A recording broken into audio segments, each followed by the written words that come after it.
passe par la gestion d'une ferme en réalité et qui finit naturellement toujours par la gestion de la reproduction. Ensuite, le second thème, c'est la gestion intrinsèque de la reproduction. Donc les trois autres thèmes qui nous restent en réalité, on peut le mettre dans un seul gros paquet. Mais vous comprendrez un peu pourquoi ça a été assez logique de les choisir ensemble. Parce qu'on partira de cette gestion globale qui touche un peu à tout. Et le moteur même de l'exploitation, la reproduction. Et l'après-midi, on va certainement partir de la reproduction intrinsèque. Et l'un dans l'autre, on aura besoin d'améliorer tout ce système par la technique de sélection et la mise en place de l'insémination. Moi, j'ai préféré récupérer les trois autres thèmes de cette façon-là, parce qu'il y a une cohérence, il y a en fait toute une ligne, et ça se suit donc, de la ferme jusqu'à l'insémination artificielle. Donc voilà un peu le programme de ce matin. On va parler de la gestion, beaucoup gestion. Et quand on aura épuisé le thème, on entamera donc le second thème qui est la physiologie de la reproduction. Il y a deux outils qui ont été conçus dans ce sens avant même que la formation ne soit demandée, parce que la plupart des gens qui veulent rentrer dans l'élevage se posent ces questions-là, ils ont besoin de réponses pour pouvoir aller dans ça. Vous allez comprendre que comment ça tient en réalité dans une mesure très importante. Et le premier thème que nous avions abordé, c'est le poste de dépense le plus important après qu'on ait fait l'exploitation. Et tant qu'on ne maîtrise pas l'alimentation, le résultat il va pratiquement être très mauvais. Je crois que dans le montage de la chose, ce que je leur ai dit, c'est comme si on s'était parlé à l'avance. Mais bon, quand on réfléchit à un sérieux problème, très souvent les solutions on tombe sous à peu près les mêmes solutions. Voilà ce que je voulais quand même vous dire avant de rentrer dans le thème du jour. Je fais toujours habituellement un petit rappel de ce qui a été fait pour encore une fois de plus fixer ça et pour revenir aux 2 premiers jours de formation sur cette page. Ça permet tout simplement à tout le monde de bien piger ça. Le cheminement par rapport à l'alimentation, donc c'est cet aspect mécanique. Je dis, on va faire une narration. Une narration, j'ai dit, c'est toujours par jour. Et très souvent, ça touche une tête, ou en tout cas un lot de têtes. Et le premier paramètre que nous, on a forcément avant de faire quoi que ce soit sur un animal, c'est son poids. Une fois que vous avez le poids, ça vous donne automatiquement le volume que la poche peut prendre. C'est comme quand on va chez le tailleur, on veut faire le pantalon. C'est pas pour rien qu'on est obligé de venir pour qu'il mesure. Une fois que tu es venu, il a la mesure, le reste il coule le pantalon, c'est pareil. Et quand vous avez la capacité d'ingestion, vous savez le volume qu'il faut forcément mettre, en tout cas dans la poche de cet animal. Et ça, c'est un paramètre. La seconde déduction, c'est à partir du poids, vous avez les besoins d'entretien. En énergie, en protéines, en calcium et en phosphore. Vous n'avez pas besoin de calculer, vous avez les tables. Donc ça, d'office, vous avez ces éléments-là. Le troisième élément, on garde toujours un animal pour une production. On garde toujours un animal pour une certaine quantité de production. Que l'animal peut et ce que nous, on veut. Et vous, votre rôle, c'est de voir un peu qu'est-ce qui est possible entre ces deux équations.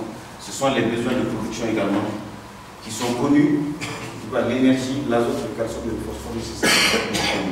Et je parle toujours bien, quand on connaît pour 1, on peut calculer pour 1 milliard. Donc ça, c'est les besoins de production. Et quand vous faites le cumul de l'entretien plus la production, vous avez les besoins totaux à apporter à l'animal, tout simplement. C'est comme les bombes perdiennes. Quand on sait ce qu'il faut, le reste est assez facile. Ensuite, maintenant, vous rentrez dans l'ingrédient. Donc les ingrédients qui sont disponibles chez vous, vous regardez ce que vous concentrer. Et vous faites votre ration. Et la ration, je l'ai dit, il n'y a pas de ration standard. Vous avez vu, c'est vraiment la recherche de la ration la mieux équilibrée ou la plus équilibrée. Et ce cheminement-là, cette façon de travailler, elle est unique, elle est universelle. Vous allez aller aux États-Unis, les gens vont fonctionner de la même manière. Vous allez aller en Chine, ils vont faire le même travail. Je vous ai dit hier ou avant-hier qu'on est allé encore plus loin et les gens ont même fait des machines qui calculent tout ça. Tout est lié au poids. N'oubliez pas ça. Et au niveau de la gestion, vous verrez que tout sera cette fois-ci lié au lot ou à la bande. Ce que vous voulez faire est lié à un groupe. C'est pour ça qu'on va parler de gestion. La gestion touche un groupe. Quand vous allez à la physiologie de la reproduction, c'est toujours une vache, on prend un animal, un individu. Et maintenant, l'insémination ou la sélection, ce sont des aspects d'amélioration de cet ensemble. Donc voilà un peu, en tout cas, le rappel de ce que l'on fait pour que la cohérence de ce système reste dans votre tête, parce que vous devrez dupliquer. Dans la duplication, il faut toujours trouver un sens à ce que l'on fait. Et ce qui est fait ici est un sens assez logique. Et à l'issue de ça, de toute façon, comme vous allez avoir beaucoup d'eau à la bouche, c'est à vous de stimuler peut-être l'idée vilaine et de demander d'autres formations. Une formation appelle toujours à une autre formation. Quand vous aurez maîtrisé ça, ça va encore créer, ça va susciter encore plus de demandes. On veut être spécialisé dans tel domaine, on veut avoir des renseignements dans tel secteur, ça viendra. Et une fois que vous avez maîtrisé ça, il y a des choses que vous n'avez pas maîtrisées. Donc la maîtrise amène encore des interrogations. Et le savoir vétérinaire est un savoir qui est capable de s'adapter, qui est capable d'anticiper, qui est capable de faire des prévisions dans un système. Vous le verrez par rapport à la gestion. Et hier soir, à l'issue des petites discussions qu'on a eues, j'ai rajouté le montage d'un dossier par rapport à une ferme laitière de 25 têtes. Mais c'est à race locale que je l'avais fait. Et j'ai donné ça à des gens qui ont introduit ça dans la. Donc je l'ai rajouté, donc je vais le projeter ici pour dire aux gens que j'ai peut-être un livre amené également à faire ce genre d'interrogation. Et vous verrez que ce que nous avons traité avant-hier, il va ressortir là-bas. Vous allez avoir des quantités à faire, vous allez déterminer des nations, vous allez déterminer comme ça. Tout ça, ça se suit en fait. Et les Européens se sont développés, ils ont formé leurs éleveurs dans les années 60. Ils se sont dit, on ne peut pas les laisser comme on est au Mali, c'était comme ça hein, chez eux. Le monde là, comme on est là, tout le monde a commencé comme ça. Au fur et à mesure, les gens se sont dit, ça ne peut pas continuer, il faut au moins former un peu les gens. On a commencé un peu à former les éleveurs. Les éleveurs en Europe étaient réticents également à se former. Et ils ont légiféré que les lettrés, on n'en veut pas. Il y avait l'obligation d'aller à l'école jusqu'à un certain niveau. Au moins, les gens étaient un peu lettrés. Aujourd'hui encore, vous allez trouver des Français qui vous parlent français, qui ne peuvent pas l'écrire dans les fermes. J'ai fait beaucoup ça dans les fermes. Ils ne peuvent pas écrire, ils ne peuvent pas être à l'école. Mais tous les enfants ont été formés. On a le même problème. Certains enfants, voyant que la vie du fermier est très dure, ils ne veulent pas aller du tout là-dedans. Ils ne veulent pas aller du tout là-dedans. Donc ils vont dans l'économie, ils vont dans autre chose. Et les fermes, je vous ai expliqué, c'est par héritage qu'on l'a. Donc, vraiment, si vous êtes là, il faut que quelqu'un de la famille prenne. Sinon, vous perdez la ferme. Il ne faut pas dire je décide de fermer. Non. Il y a les consommateurs qui attendent vos produits. Vos produits rentrent dans un circuit. Vous pouvez décider du jour au lendemain de dire que je fais ci. Vous ne pouvez pas non plus décider que je ne fais pas de la qualité. Puisque votre produit, vous n'êtes pas le seul consommateur.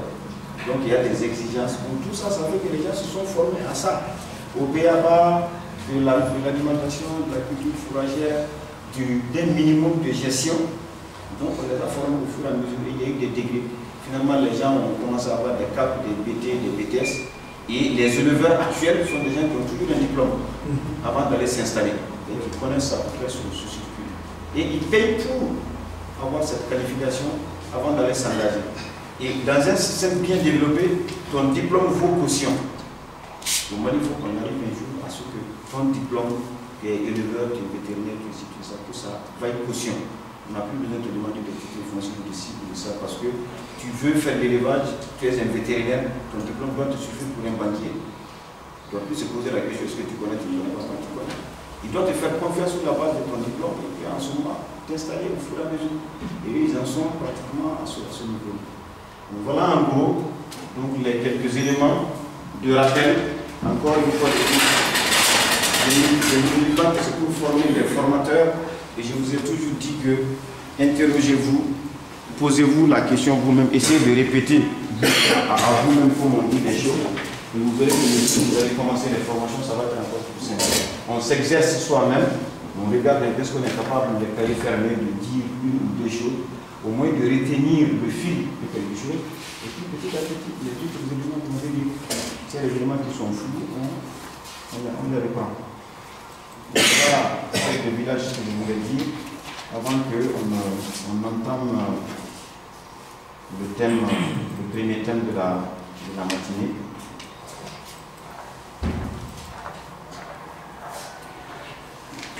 Donc ce matin, on va parler de gestion. J'ai mis gestion d'un troupeau laitier. J'avais voulu mettre à un moment gestion de la reproduction. Bon, ça revient forcément à la même chose, mais j'ai préféré mettre le troupeau laitier parce que la gestion ne s'applique pas à une tête. Quand on dit gérer, c'est un ensemble forcément qu'on gère. Et en toute honnêteté, les jours où je me suis moi-même posé la question, j'ai tout simplement cherché un dictionnaire, parce que j'en ai beaucoup. Donc j'ai tiré la définition globale de la gestion d'un dictionnaire et après je l'ai appliquée à l'élevage. Donc vous lirez certainement avec moi. La gestion, c'est l'action ou l'art de gérer. Donc déjà, vous fixez un peu la chose, mais il faut expliquer qu'est-ce que c'est que gérer. C'est la conduite ou la supervision de quelque chose. Donc vous prenez n'importe quelle activité, c'est pouvoir la conduire. La conduire veut dire vraiment l'amener jusqu'au bout. Et ça vous amène forcément tout de suite à un schéma. C'est-à-dire que ce n'est pas une chose, c'est une chaîne de choses qui doivent vous donner un résultat. Et l'ensemble des choses que vous devez faire, c'est ce qu'on appelle gérer. Et ça aboutit toujours à la notion de bien faire. En fait, quand on dit un bon gestionnaire, c'est-à-dire qu'il s'en sort. Sinon tout le monde gère, mais il faut être bon là-dedans. Donc la notion de gestion vraiment s'applique un peu à cela.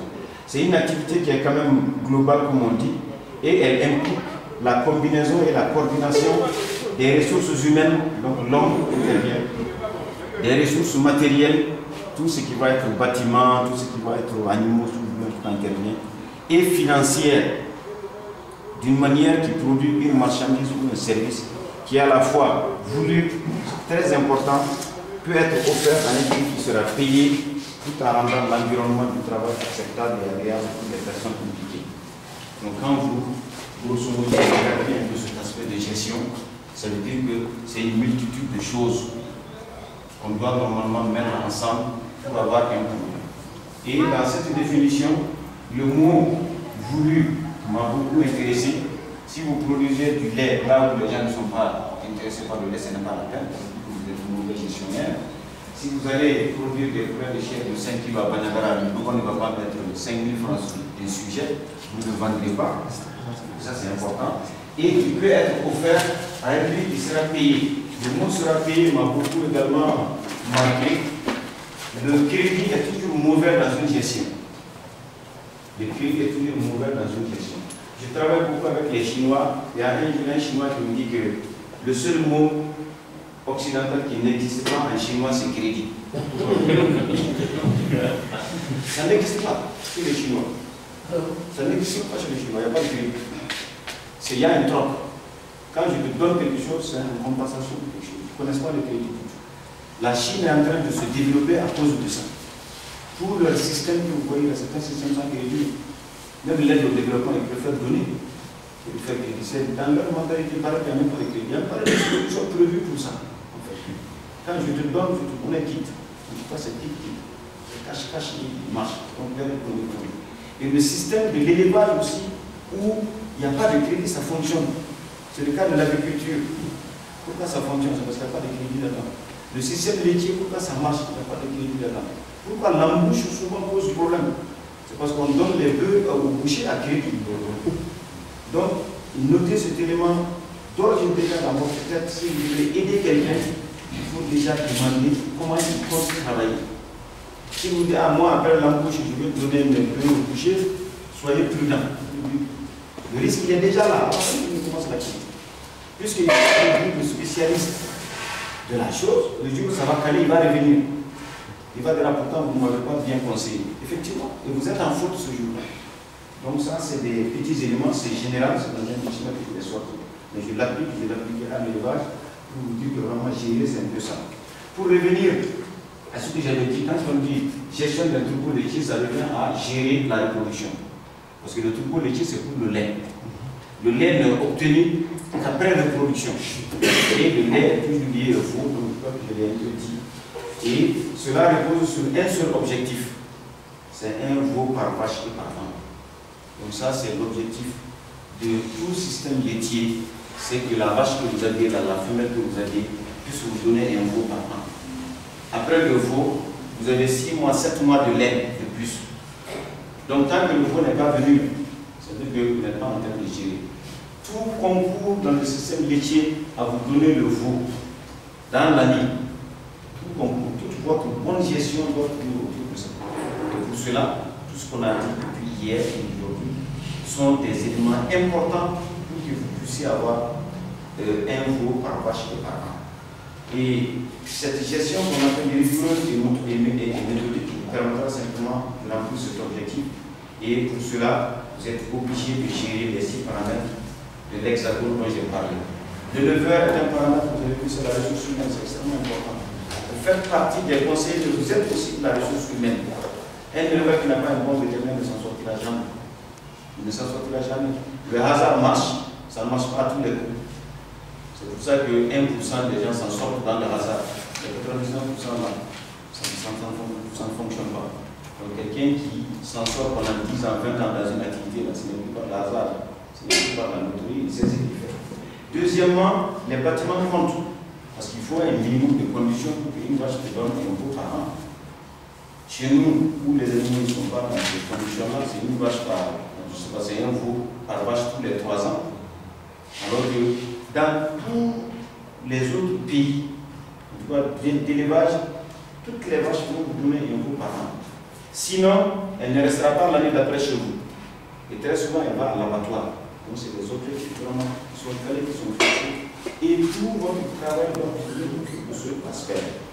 Deuxièmement, l'alimentation concourt forcément à aboutir à cela. Vous avez vu une vache qui n'est pas bien nourrie, ne rentrera même pas en reproduction a priori pour tout le monde. Donc c'est un élément de gestion. Vous verrez que dans le montage du projet, en tout cas ce dispositif-là, c'est assez essentiel. Après tout ça, tout être vivant, comme je le dis, peut tomber malade. On n'est pas en bonne santé toute sa vie. De toute façon, ce qui fait que nous, en tant que vétérinaires, nous sommes les médecins des animaux en réalité. Nous sommes là pour l'aspect sanitaire. Dans les systèmes très développés, la production animale appartient aux zootechniciens. Puis, la santé, il n'y touche même. Même quand l'animal a la fièvre, il dit appeler le vétérinaire. Lui, il vient, il est très fort en ration, il est très fort en sélection génétique, il est capable de voir les veaux tout de suite, celui-là sera le champion du temps, ça, ils l'ont. Et les bons techniciens sont même capables de voir les jeunes filles et de savoir qu'elles seront une très bonne femme de nous. En termes de reproduction, physiquement, ça se voit. Mais une femme très très belle, elle n'est jamais produite. Par contre, eux, en termes de production, ils sont très forts. Ils connaissent. C'est un autre aspect. Donc nous, il y a l'aspect santé également qui concourt à obtenir un veau par vache et par an. Et le dernier élément de ce dispositif-là, le lait qu'on cherche, c'était un outil de production. Et gérer la production revient forcément à gérer la reproduction, en réalité. Donc ce sont ces différents éléments que vous devez capitaliser dans votre tête. Vous travaillez avec et regardez toujours une exploitation avec cette vue, avec cette vue. Quand vous venez dans une ferme, quand bien même que le propriétaire n'est pas là, la ferme est une photocopie de la volonté du propriétaire. Automatiquement, vous savez que celui-là, il veut réussir. Ou celui-là, il aime l'élevage. Ou celui-là, vraiment, l'élevage n'a même pas son problème. Ou celui-là, il est en train de gaspiller son argent. Ou celui-là, il est en train de faire le fou. Il n'est pas, vous ne l'avez jamais vu, mais automatiquement, sa façon de faire là, déjà vous donne un renseignement. Et si vous devrez le conseiller, moi ça m'arrive très souvent, vous trouvez des gens très riches, des hauts cadres, qui en réalité ils ont un peu le réflexe de fonctionnaire.